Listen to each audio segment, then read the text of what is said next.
tous et à toutes, c'est Duo Fishing. On se retrouve aujourd'hui pour une nouvelle vidéo. Donc aujourd'hui je vais vous présenter les leurres pour l'ouverture 2016 carnassier, brochet et perche, parce que je vais pas présenter du matériel à black et cendre, tout simplement parce qu'ils sont en reproduction, donc éviter de pêcher sur les nids, tout ça, donc ça serait vraiment cool pour qu'il y ait plus de population.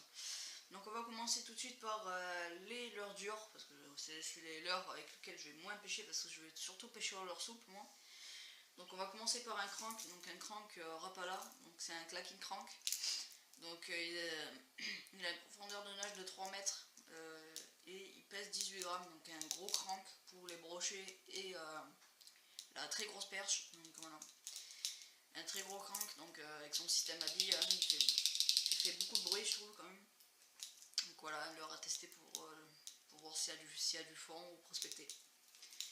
Après on a des Savage Gear, donc j'en ai 3, enfin j'ai pas tous les mêmes. Donc on a un jerk, donc un jerk c'est le Deviator si je me trompe pas.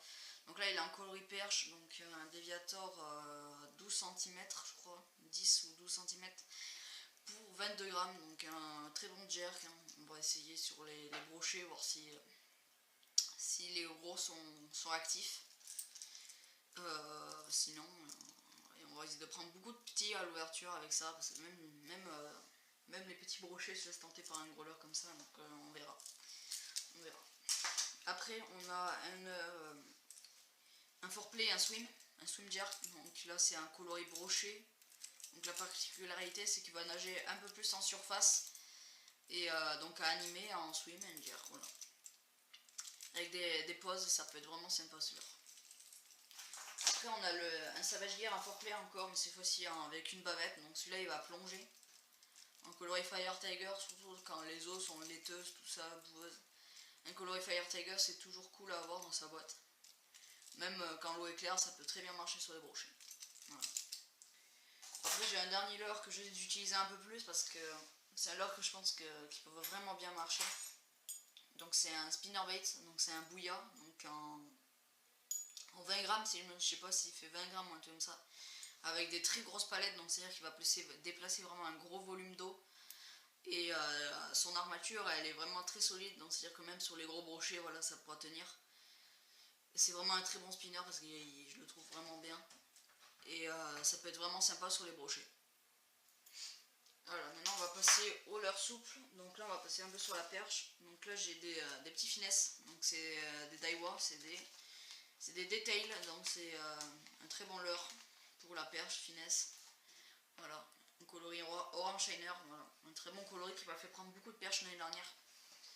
Donc on va essayer ça sur les perches, ça peut vraiment bien marcher.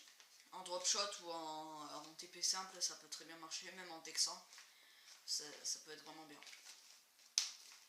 Après on a du one-up aussi pour la perche, un petit one-up en coloris naturel, même pour le brochet, voilà, ça peut très bien marcher. Voilà, un petit coloris naturel, c'est toujours cool à avoir dans sa boîte si c'est sympa, si vous pensez que ça peut bien marcher, voilà. Après on va rester encore sur du one-up parce que j'ai vraiment pas mal de one-up, parce que vraiment j'adore ce leurre, je ne peux pas m'en passer. Après on a deux autres coloris de one-up qui sont très bien pour le brochet et la perche. Donc c'est le coloris blanc, hein, vraiment il n'y a plus besoin d'en parler, voilà, il est hyper connu. Le one-up blanc. Après on a un petit coloris en dessous qui marche aussi très bien, c'est un coloris un peu rose. C'est un pink un peu chartreux, ouais, c'est ça, pink shark. Voilà, un très bon coloris pour la perche, le brochet, tout ça, ça peut vraiment très bien marcher. Après on a un autre coloris qui marche aussi très bien pour le brochet, c'est le coloris chartreuse. Donc voilà, ça c'est un très bon leurre aussi pour le brochet. La perche, je sais pas, j'ai pas trop testé. Voilà, ça peut vraiment très bien marcher pour le brochet, je pense. Voilà. Après on repasse sur du Daiwa, donc là c'est ça c'est des fines, voilà, des défines en 10 cm en Orange Shiner. Donc celui-là c'est vraiment pour les belles perches, il peut vraiment bien marcher parce qu'à la mi-12 j'ai eu un très beau suivi de perche que mon collègue a pris ensuite. Donc voilà, vous pouvez la voir sur la vidéo partie 1 de la mi-12. Donc voilà, j'ai eu le suivi de cette perche et après voilà, j'ai pas repris de poisson avec. Donc je pense que cette année je vais m'y mettre un peu au défi pour le cendre, surtout vers juillet, tout ça. Quand l'eau est assez basse, je pense qu'un coloris comme ça peut très bien marcher. Et là on passe sur du gros leurre pour le brochet. Donc là c'est des leurres un peu de belle taille. Donc une belle bouchée hein, pour le brochet. Voilà, c'est des one-up en coloris rose. C'est en 12 cm. Donc ceux-là vraiment ils sont déjà sans la tête plombée, ils sont lourds. Donc c'est surtout avec une grosse canne qu'il faut utiliser ce genre de leurre. Avec une TP 7 à 10 grammes ça peut être vraiment pas mal pour le brochet. Même le silure ou un truc comme ça. Ça peut très bien marcher. Après on va passer sur des leurres un peu moins connus. Enfin je dis ça. Ils sont très connus quand même. Enfin, bon. Des switchad, donc pour la perche. Voilà, j'ai pris mon record perche cette année avec une perche de 40. Voilà, on va utiliser ça. Après on va utiliser la taille au-dessus en 10 cm en blanc. Voilà, qui marche très bien aussi. Après, voilà, c'est à peu près tout pour mes switchad. Après on a du Reims, du Rockvide. Pour le brochet ça peut très bien marcher. Donc là on a des normales, hein, en coloris blanc. Et là on a du fat, voilà, en coloris watermelon. Et là en blanc. Voilà. Après j'ai un petit jig pour la perche, la grosse perche. Et le brochet, on sait jamais, ça peut quand même peut-être taper je pense. Un jig bouilla encore. Avec un thriller avec une écrevisse, ça c'est des Gary Yamamoto je crois, des écrevisses, ouais, une très bonne écrevisse, ouais. Avec le petit accroche anti-arbre, ça peut très bien marcher. Voilà, après pour moi les leurres ça va être tout pour moi parce que je vais pas utiliser non plus tous mes leurres pendant la session.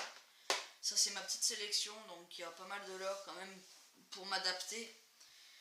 Donc voilà, il faut quand même toujours quand on va à l'ouverture, c'est pouvoir avoir une petite gamme quand même pour pouvoir s'adapter. Par exemple, si on voit que l'eau est sale, même du flash, si l'eau est claire, du naturel, ou toujours s'adapter au poisson.